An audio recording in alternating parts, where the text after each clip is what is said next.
Okay, hello everyone. Welcome to the American Horse Publications webinar. I'm Jeremy McGovern and I'm AHP Vice President. And thank you for joining us for this exclusive member-only webinar series.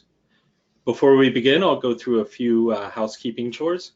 If you're having technical difficulties, please use the chat function to notify Chad Mendel, who's graciously helping us manage this webinar, and he may be able to help you. You can see that in the control panel area.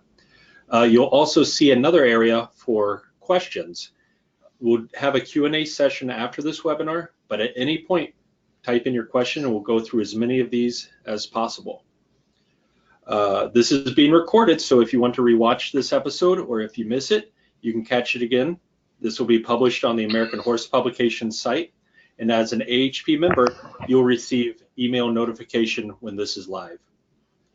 Okay, so we're ready to start, and I'll like to welcome Milton Toby, who's going to do our presentation. If you were at the seminar we just had in July, hopefully you were able to sit in his sessions. They were terrific.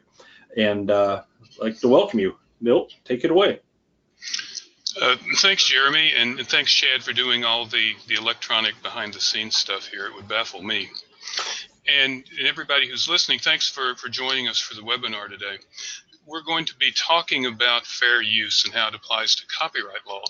And I hope that at the end of the presentation, some of the waters around fair use will be a little less muddy. But before we go on, if you've heard any of my talks before, this disclaimer is going to be becoming second nature to you. But my malpractice carrier wants me to tell you that this presentation is for information and educational purposes only, that I'm not creating an attorney-client relationship, and nothing is intended to be legal advice. And if you do have legal questions specific to your particular business, then I would suggest you talk with your own attorneys. And finally, the opinions that I express here are those of mine. They're mine only. They're not necessarily the views of American Horse Publications. So with that disclaimer, let's talk a little bit about copyright. And the Copyright Act, and this is going to affect you, whether you're a writer, a publisher, a photographer, whether you're doing journalism, content marketing, whatever, copyright matters. And this is why it matters. It does two things. It gives and it takes away. It gives by protecting the creator's interest in her writing or her photography or her sculpture or whatever it is that you're doing that's creative.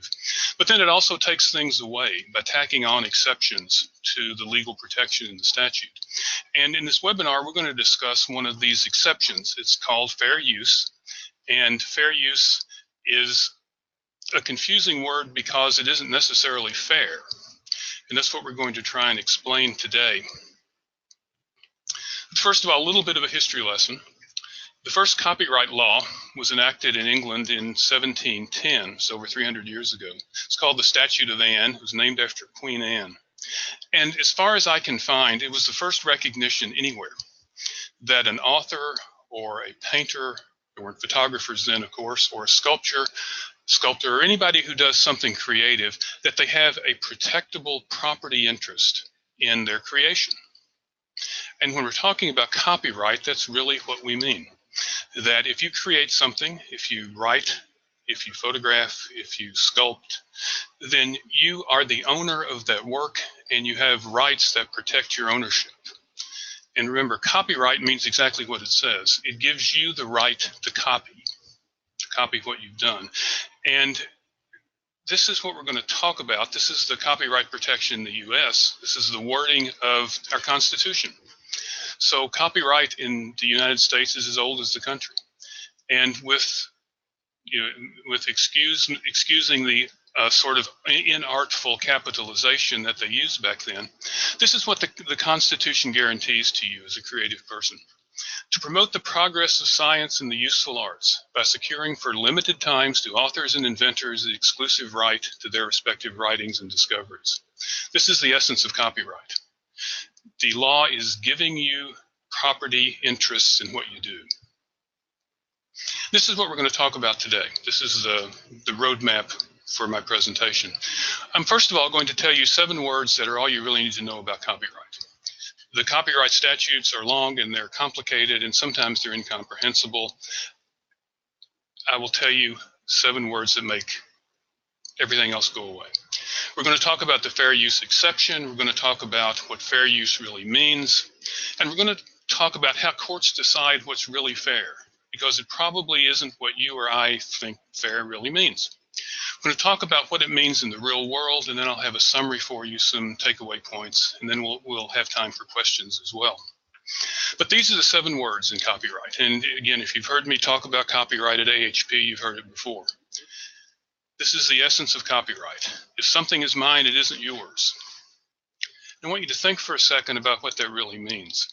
If I have written something, I have the rights to do whatever I want with it. But if I've written it, you don't have any rights to do with it, to do anything you want with it at all. It's mine. It's mine. It's not yours. That's the essence of copyright, and fair use is one of the exceptions. And it's probably the most used and most misunderstood exception to the general idea of copyright. You can find it in Section 107 of the Copyright Act if you're inclined to look it up. But basically, this is a limitation on an exclusive right that's granted by the earlier part of the statute. And typically it says that the fair use of a copyrighted work, and this can be writing, photography, whatever, that the fair use, including by reproduction or by any other means, is protected unless fair use kicks in.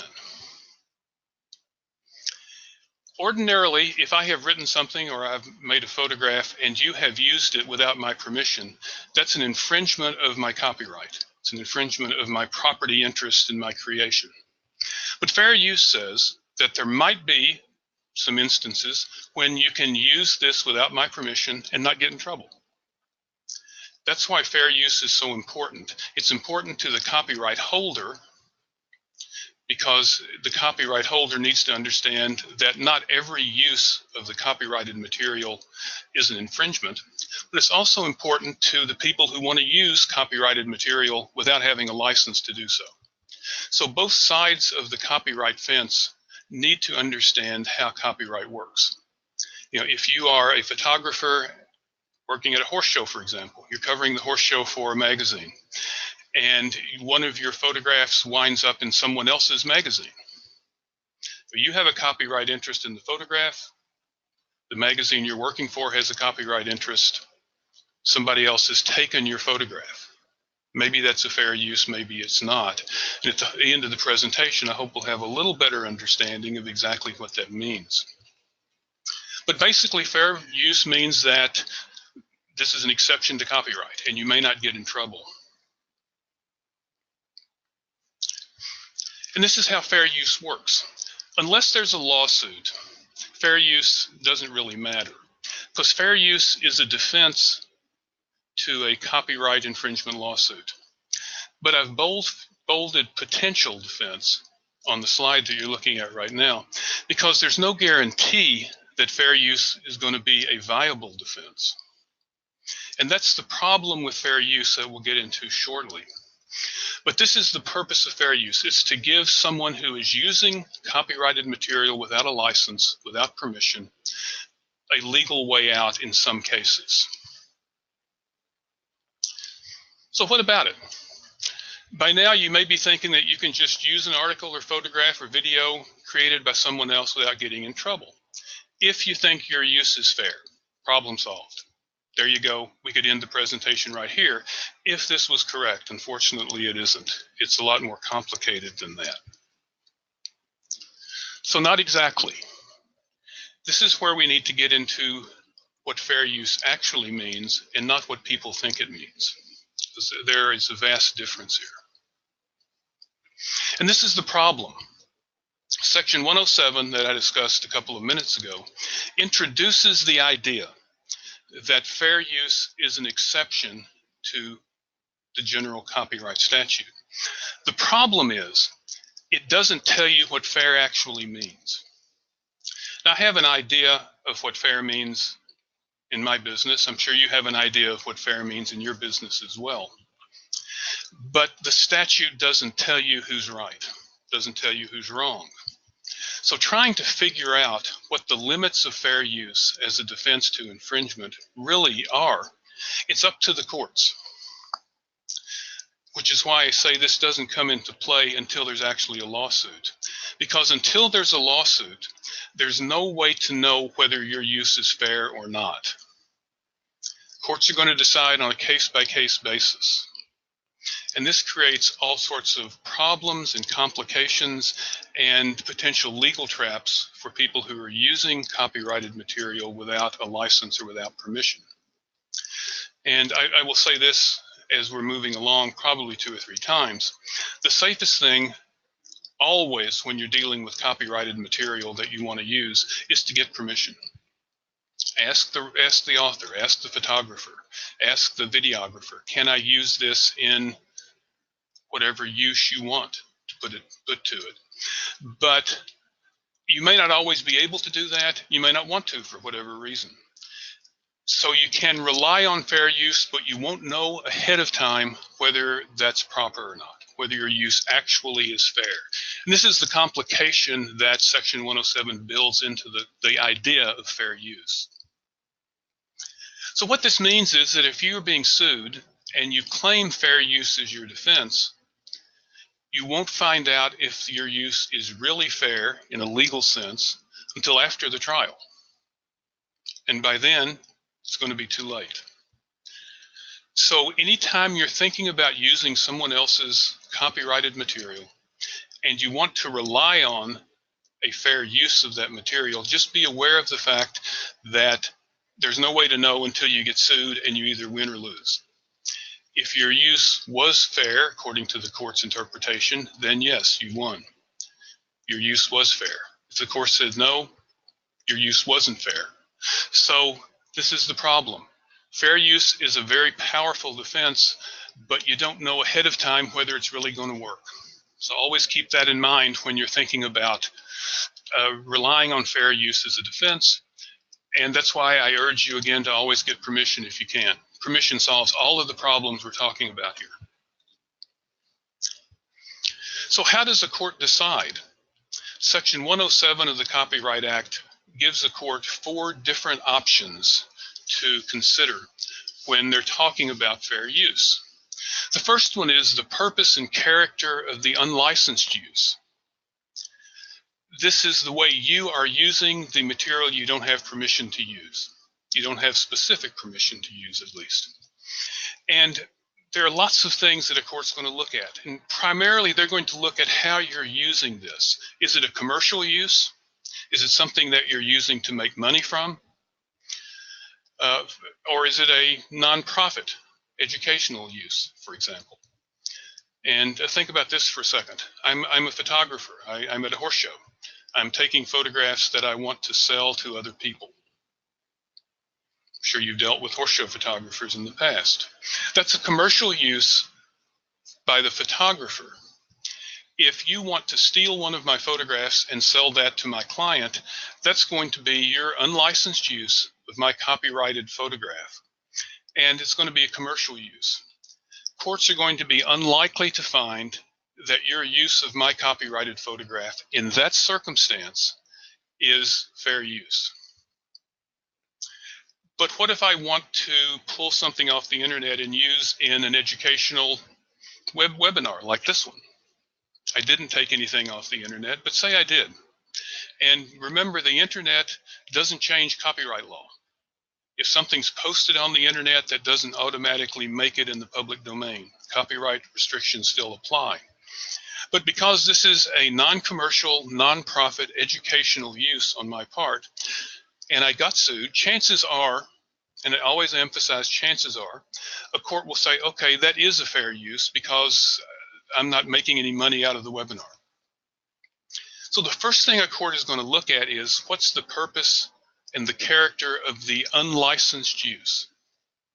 Some things are going to be more likely to be fair use, some things are not.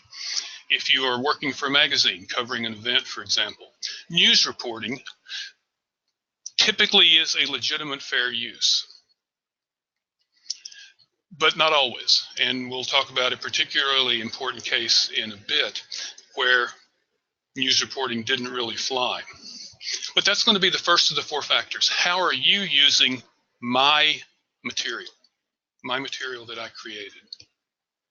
Let's look at number 2. We're going to look at the nature of the copyrighted work. What if it's unpublished? Copyright still protects unpublished works. And there's some legal questions about whether you can ever use something that hasn't been published and have it be a fair use. We're not going to try and sort that out today, but just be aware of the fact that that hasn't been resolved by the courts.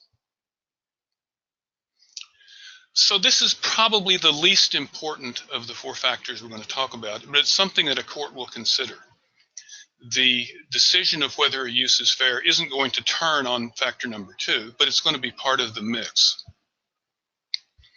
So let's move on to number 3. The relationship of the unlicensed work to the copyrighted work as a whole.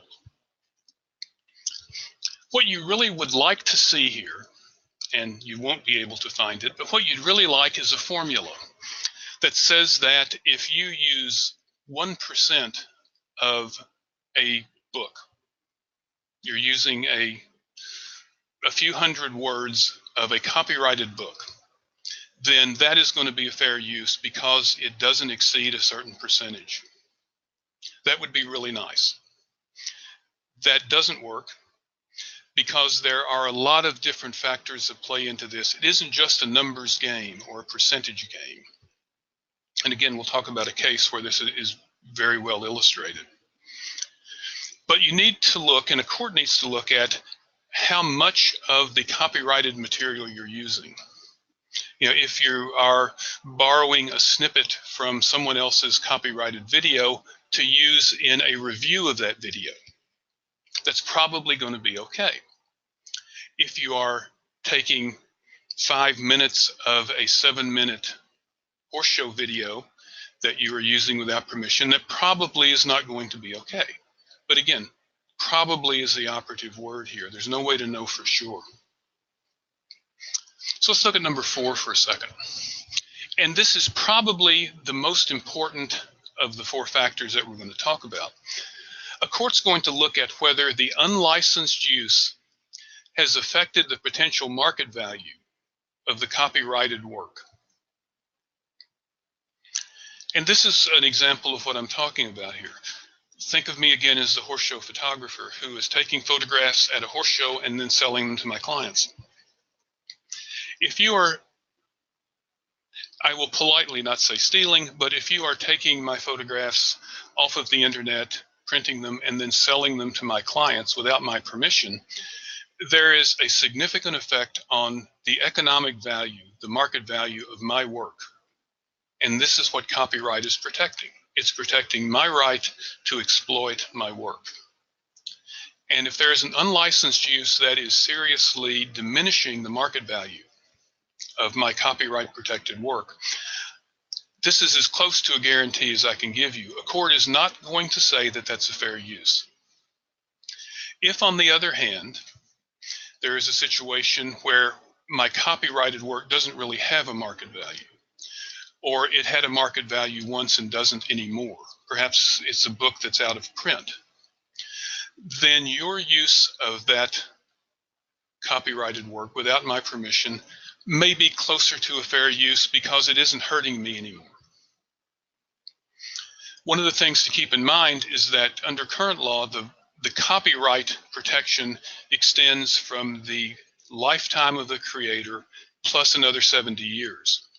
So even if a book of mine or a photograph that somebody else has taken and isn't being used anymore, maybe my book's out of print, maybe nobody's buying it anymore, it's still protected by copyright until 70 years after I die. So the idea of fair use and copyright infringement is always going to be an issue for you and for anybody who is making an unlicensed use of a copyrighted work. And please understand when I say an unlicensed copyright use by you, I'm not referring to anybody individually who's on the webinar. I don't know who you are, in fact. But I'm just suggesting that, again, think of it as a fence. There's the copyright protection there's the unlicensed use. And that's where fair use comes in. You have to figure out which side of the fence you're falling on here. And again, I want to remind you, there's no black letter law. There's not a magic formula. You can't say X number of words is fair use, more than X number of words isn't. There's not a formula. You can't say that one photograph out of 500 from a horse show is a fair use, a use of 50 of them isn't. There's not a formula. There's nothing that allows you to make a pretrial determination about whether an unlicensed use is fair. And that's the distinction that's important to make. I said early on that fair in this context probably doesn't mean what you and I think it means, at least in the ordinary course of business. Fair doesn't mean that it's a good idea. It doesn't mean it benefits you and doesn't hurt me. That there are lots of issues here that we need to take into account when we're thinking about fair use. And what it all means is that you don't know ahead of time. You will never know ahead of time whether an unlicensed use is a fair use. Many unlicensed uses will be, but not all of them, and there's no way to predict that. So I mentioned a case. I want to talk to you a little bit about Harper & Row Publishers versus Nation Enterprises. This was a U.S. Supreme Court case. It was decided in 1985, and it's one of the best examples that I've come across about how courts use these four factors. And this is what happened. In 1977, Gerald Ford signed a contract with Harper & Row Publishers, and the Harper's Row people decided that they wanted to publish Ford's autobiography. It's called A Time to Heal. And part of the contract included the right to sell first serial rights. And if you're dealing with magazines, you know that first serial rights means the first right to publish something in a publication, in a periodical.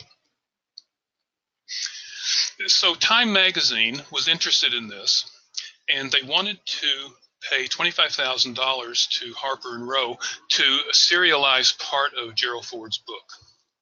They wanted to publish 7,500 words, and they were particularly interested in Gerald Ford's recollections about his decision to pardon Richard Nixon after Watergate. The Time magazine serialization was going to be concurrent with the publication of Gerald Ford's book, so it was going to be PR for the book and also a selling point for Time. Problem was, a week before the Time publication and the release of the book, another publication called The Nation published 2,250 words about the book, including several lengthy excerpts from the book. About 300 words quoting President Ford's recollections of the Nixon pardon. This is why Harper & Row sued, because the Nation had essentially stolen something they didn't have a right to use. They sued Nation Enterprises, which is the publisher, for copyright infringement. And the Nation's defense, the publisher's defense, was this was a fair use. And I want to talk to you a little bit about how the court resolved the four different factors. First of all, they looked at the purpose of the use. And as I said earlier, news reporting can be a legitimate fair use. But during the trial, testimony came out that the real purpose of the Nation in publishing this excerpt was they wanted to scoop Time magazine. They wanted to be the first publishers of the excerpt from A Time to Heal. So they argued that it was news reporting, but in fact, they just really wanted to be the first people out with this excerpt. So the court said that that probably made it a commercial use, that it shifted it from a potential fair use as news reporting to more of a commercial use, which is less likely to be fair use. They looked at the second factor, which is the nature of the copyrighted work. At the time, this was before the book was published, the manuscript was an unpublished factual autobiography. And the court said it didn't matter. The fact that it hadn't been published yet didn't do anything to damage Harper & Row's copyright protection for the manuscript and also Gerald Ford's copyright in the manuscript. So that was sort of neutral. They looked at how much of part of the manuscript the excerpts were. And this is where the idea that there's not a black letter formula comes into play. The book was about 200,000 words long. It was a lengthy autobiography. And the excerpts that the nation used were a few hundred, probably less than 300. So when you're looking at numbers, this was a very small percentage of the actual manuscript. But the court emphasized that it wasn't the numbers that mattered. What mattered was how significant the excerpted unlicensed use really was. And in this case, the court suggested that the principal reason someone would buy Gerald Ford's book was to read about the decision to pardon Nixon. And you could get that now from the Nation's article, which leads us to the fourth of the factors, the effect on the market. And in this case, this was clearly, I think, for the court, the most important of the factors, because the reason people would buy Gerald Ford's book or read Time magazine's excerpt was to find out about the pardon of Nixon. And now they didn't need to do either of those things. They could read the unlicensed use in the excerpts that were published in the Nation. So the court ultimately found that this was not a fair use for these reasons, and primarily because the excerpt that was published without a license was the heart of the book, was the heart of Gerald Ford's autobiography. That's what Gerald Ford was going to be remembered for pardoning Richard Nixon. And he was now unable to exploit those recollections, and neither was Harper and Row, the publishers. So this is the complicating factor. Neither party went into this lawsuit knowing for sure whether this was a fair use. If the court had come down on the other side and said, yeah, this is a fair use, then Harper and Row would have lost the copyright infringement lawsuit, and the market value of Gerald Ford's book would have been diminished. So as you're thinking about fair use and thinking about how courts apply it, think back to Gerald Ford, Richard Nixon, 300 of 200,000 words was not a fair use. And that might give you pause when you're deciding whether to use fair use as a defense for an unlicensed use you might be making in a publication or in a sale of a photograph, sale of a manuscript, whatever. Just keep in mind that fair use may not always be fair in the way that we understand it. So this is a quick summary. You need to understand that fair use is an exception to copyright law in the United States. You need to know that fair use might, or it might not, be a viable defense to a copyright infringement lawsuit. There's no legal definition for fair use. Courts decide on a case-by-case basis using the four statutory factors that we discussed today. And finally, once again, it's always better to get permission to use copyright-protected material. I've got some source material here for you. I've explained that courts are going to look at this on a case-by-case basis, so there isn't black-letter law. But what you can do, if you're interested and want to do the research, is you can look at prior court decisions and try and find one that matches the circumstances and the facts of your case. And to do that, you can go to the website that I have given you a URL for here. And this is an index that's updated by the Copyright Office in Washington. And it's an index of all the fair use cases that have been decided in United States federal courts. It's a lengthy list, but it's searchable. And that can at least give you an idea, and this is something that your attorney would be doing that you won't necessarily have to do yourself if you are unlucky enough to be in an infringement lawsuit. But by going through the cases, you might find one that isn't exactly like yours, but is close, that was fair use. That's the argument that your attorney will wind up making in court. Or you might find that there's nothing even closely resembling your situation where a court found fair use. That might encourage you to settle. This is a very valuable index, particularly if you're just interested in finding out how courts are deciding. And you'll see the 4 factors that we talked about coming up over and over and over again, probably in every case here, because those are the guidelines that the fair use exception provides. So I think we're now ready to take questions if there are any. My contact information is on this slide. Feel free to give me a call, drop me an email if you have questions that we aren't addressing today. I probably still won't be able to give you legal advice, but I might be able to point you in the right direction. And for your information, the horse on the left is not something that I pulled off the internet. It's a photograph I took on the Aran Islands in Ireland a few years ago. So any questions, Jeremy? Yes, we actually have quite a few. And Okay. Don't forget, everybody, this is a recorded session, so if you didn't get a chance to write down the URL or you don't have a pen to copy down Milt's information, you can certainly do that later when the AHP releases this webinar. So we'll go through as many questions as we can. If you want to type in yours, there's still some time to do so. You can go to the GoToWebinar control panel and type that in under questions. So we'll go with our first question here. Okay. I have a blog in which I tell my readers about content on other websites, news, info, articles that would be of interest to them. I tell my readers why they might be interested and usually quote a bit from the content. I include a link and encourage my readers to visit that site. I'd love to also use an image from their content. What are the legal and ethical concerns here? And there's a couple other follow-up questions, but maybe let's start with that. Okay, so my understanding of the question is that you're doing a blog, you are including links to other blogs, other source material, but you also want to use some excerpts that might be written excerpts, they might be an image from the other website or the other, whatever the source material is. Let's talk about the links first.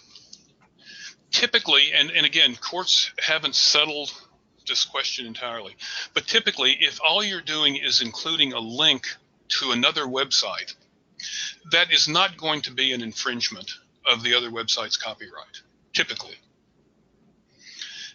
because you aren't actually reproducing the copyrighted material. You're just directing someone else to a place where they can find it. That's different than using some of the excerpts from the written material on the other blog or the other website, or images, or whatever other creative material might be on there. That becomes more problematic. It's the sort of thing where if I were doing it, I would make an effort to talk to whoever is doing the website that you were referring to and say, hey, I'm running a blog. I write about other interesting things that I think my readers would like to know. I would like to include excerpts from your website and direct them to it, so it'll drive business to you in addition to me. I would always ask for permission. My concern here is that the link to another website is sort of a commercial use because you're using it in your blog, and maybe not. It's more of a commercial use if you are borrowing, and I have borrowing in quotes here, something from somebody else where it would be copyrighted. So I can't give you a definitive answer there. And again, if you've been to my talks at AHP, you know that I don't know is frequently the answer that I give to questions. And this is one of those. It depends on the circumstances. It depends on how much you're using. It depends on whether the value, whatever there is, of another blog is being diminished by you excerpting from it. You know, the same sorts of things we're talking about. Again, this is why it's always better to get permission. I'm not sure if that answers the question because I can't tell you what to do, but I can tell you the risks are much greater if you are taking excerpts from a blog and publishing them yourself on your blog than it is if you're just saying, this is a really neat blog that does this and this and this, and here's a link. I hope that is somewhat helpful. But again, if not, give me a call or drop me an email. Okay, great. What's next, Jeremy? Okay, what about fair use for trademarked items such as corporate logos? The copyright law and the trademark law are drastically different. I don't know a whole lot about trademarks. I'm not aware of there being the equivalent of fair use in the trademark laws. So I would be really wary about that. I know that how vigorously a trademark owner will prosecute the use of their trademark depends. If you decide you want to use Mickey Mouse, for example, the Disney folks are very, very aggressive about protecting their trademarks. Some other trademark owners might not be. Again, it's going to depend on the way you want to use it. I would always be very leery of using trademarks in anything, particularly if it's a commercial product. If you're writing a review of, I don't know, a halter that's manufactured by a particular organization or a particular manufacturer, and you use the name of the halter maker.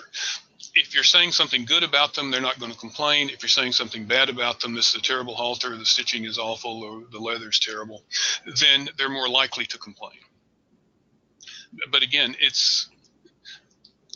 there isn't, as far as I know, a fair use equivalent in trademark law. But again, like I say, I don't know very much about trademarks, and that's something you'd need to find a specialist, an attorney who deals particularly in that type of intellectual property to get a definite answer.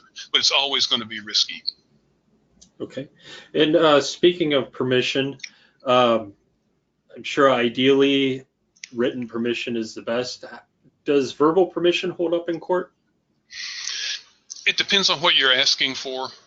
If you are asking for a non-exclusive license, and non-exclusive means that if I'm the copyright holder and you want to use my photograph in an article that you're writing, if I give you a non-exclusive license, that means that I'm saying you can use it, but I'm retaining the right to use it myself, and I might give somebody else the right to use it as well. It means that you are not going to be the only person who might use that photograph. Typically, a non-exclusive license doesn't have to be in writing, but anytime you're making a contract, and that's what a license agreement is, it's a legal contract. Anytime you have a contract, writing is better than oral, simply because if it's in writing, you know what the agreement was. If I have an oral agreement with someone else to say it's a non-exclusive license, and that person decides that it's really an exclusive license, and we don't have anything in writing, it's going to be my word against that person's word, and the court's going to have to decide if there's a lawsuit, who's more credible. But one thing I want to say before I finish, go to the next question, always keep in mind that everything we're talking about here, anytime you're talking about copyright, it only matters if there's a complaint. There's not a sort of an ethereal group of copyright police who are going through all the things that show up on the internet and in print and saying, oh, okay, this is a copyright infringement, somebody needs to file a lawsuit here. If the copyright holder is okay with your use and you're okay with the use, then everybody's fine. And even if it's legally an infringement, if nobody's complaining, there's not going to be an issue. But it's always better to get permission. That eliminates any confusion, any uncertainty about what you're doing. Okay, Jeremy. Okay. Well, we have a few questions on social media, on YouTube. Could you give a general view about fair use on social media? What I can tell you in general is that, I think I mentioned this during the webinar, the fundamentals of copyright law don't change if we're talking about the internet or we're talking about social media. The problem with that is that nobody understands that the copyright laws apply to social media and the internet the same way they apply to a written magazine article or written book or a physical photograph. So the copyright law is constantly being changed. The problem is it's constantly being changed very, very slowly. So there's kind of contradiction in terms there. And copyright law hasn't caught up with the way protectable material can be used online. So it's kind of like the Wild West. There are things that obviously are copyright infringements based on copyright law, but the way people use them, just as a general proposition, it may not be an infringement. So anytime you're talking about working online, trying to apply the copyright laws, it's very, very difficult. What's important to know is until the copyright law catches up, being on the internet, being published digitally in any fashion like that doesn't mean it's in the public domain. It means that this is just exactly like my book. I have a book coming out in a few weeks. That's going to be copyrighted. The print book is copyrighted. If there were a digital version of the book that showed up online, it's still copyrighted. I still have the same protections, the same property interest. So you're always taking a chance if you're doing something in social media and you're pulling something off of another website. You might argue that it's news reporting. You might argue that it's commentary. You might argue that you're reviewing a book. You might argue that it's satire. Those are all things that might legitimately be fair use. But because of the law lagging behind, there's no way to know for sure. It's riskier online than it is in traditional publishing and traditional photography. That's the best advice I can give you, which is almost no advice. Okay. What about a small amount of time of a song in the use of a video, perhaps 5 to 10 seconds of that music? I mentioned earlier that there are some organizations about trademarks that really protect their trademarks. The music industry is a world of its own. There are a couple of organizations that represent songwriters and performers. ASCAP is one of them. BMI is the other big one. They are very aggressive at protecting any sort of use of song lyrics or music. If you're going to, quote, borrow something from any media at all, music is the most dangerous one. In working on the book that's going to be coming out, I wanted to use a few lyrics from a Warren Zevon song. And after months of negotiating with BMI and ASCAP together, I decided it wasn't worth the trouble, because they were very active and very aggressive about saying, you cannot do this without our permission. Even though it was, I don't know, 8 or 10 words from a particular song lyric. So I would say that one is one of the most dangerous things you can do. That's why getting permission there is really, really, really important. Okay. Images from a horse show that have a venue in the background. The event is public, but the venue is privately owned. If the venue is not the subject nor cited in the publication, is permission needed from that private property? That's a really good question. If it's a public event on private property, it's going to be really difficult to argue, if you are the property owner, that this is some sort of a violation or some sort of an infringement of some right that you have. One of the issues that you have, and this is not a fair use argument really either, it's the fact that if you are the owner of private property, or you're the owner of your own image, you have a protectable interest, a right of privacy or a right of ownership of property. And typically, if I were doing horse show photography, which I did many, many years ago, and we're on private grounds, I would have the property owner sign up a property release. It's the same. It's sort of like a model release if you're taking a photograph of a person and you want to use that commercially. It's different if you're doing it only in news photography. If you're reporting on the horse show, odds are you're okay there. It becomes more problematic if your photographs wind up being used in an advertisement. There's a significant difference between commercial use in an ad and reporting use in covering a horse show. That's when you're going to be more likely to run into problems. I know for a few years, a while back, Churchill Downs was concerned about having the twin spires in photographs. And they tried to require that photographers who were shooting the Derby agree to not using photographs of the twin spires without permission from Churchill Downs. And it didn't fly. There was a rebellion among photographers, as I recall. But that's the sort of issue that you may worry about. It's different for news reporting than from advertising. The advertising is clearly a commercial issue, and taking a photograph of a horse in a race is one thing. Using that same photograph in an ad for a feed supplement for example, is something entirely different. So you need to be thinking about what the uses of the images are going to be. News reporting is much safer than using them in ads. Okay. Then for a last question, unless it's defined in the contract, who should acquire, say, copyright images, the freelancer or the company that contracted their labor? I'm sorry, acquiring permission for use. Okay, first of all, it depends on who's going to be using them.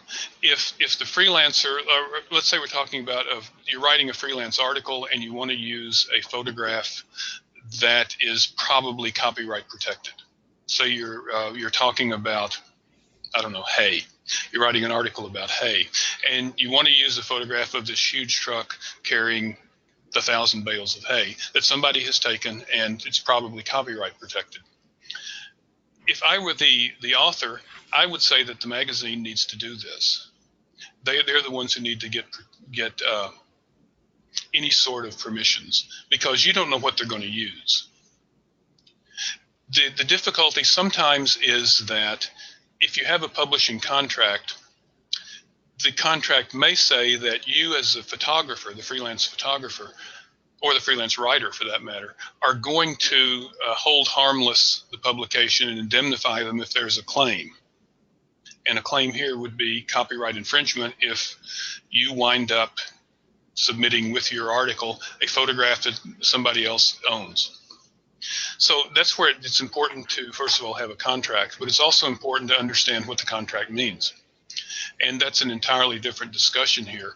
But if I were a freelance writer and I were doing an article and there were permissions involved, I would say it's the magazine's job, unless there's something specific in your contract that says that you're agreeing to take on that job. But it's the magazine that's going to be running the photographs. It's the magazine that's going to be benefiting from having the photographs there. I think it's the magazine's job, unless you have agreed to do something else. Okay. Well, that'll handle all the Q&A. Milt, I want to thank you. This was really great information. So, of course, I'm so thrilled that you were able to do this. And as always, this was terrific, great information. Well, thanks, Jeremy. I appreciate it. This was great fun. I like this kind of thing. Yeah. And as Milt mentioned, he does have a new book coming out. It'll be available this October. And that book is Taking Shigar, Thoroughbred Racing's Most Famous Cold Case. And again, that'll be out this fall. Okay, and I also want to thank Chad Mendel of Equisene. He's the one who helps manage this webinar series. A couple other announcements. Don't forget about our first ever regional workshop coming up one day, October 15th at UK Spindletop Hall in Lexington, Kentucky. The topic is getting you help with your social media strategy, and it'll be a one-day session with Jason Falls, who's a social media guru. Don't forget, you also get free meetups at various equine events, such as the World Equestrian Games and the American Association of Equine Practitioners. These meetups are for AHP members only, so another terrific membership benefit. Our next webinar will be with Ryan Dorn, the sales guru who's helped many of us AHP members. It'll be on email management, and even though Ryan's heavily involved with sales, this really is something applicable to everyone. And I've gone through this workshop with Ryan, and I'm still disorganized everywhere else in life, but at least my inbox is clean. So keep an eye out for when that's going to be released. And until then, thanks for watching.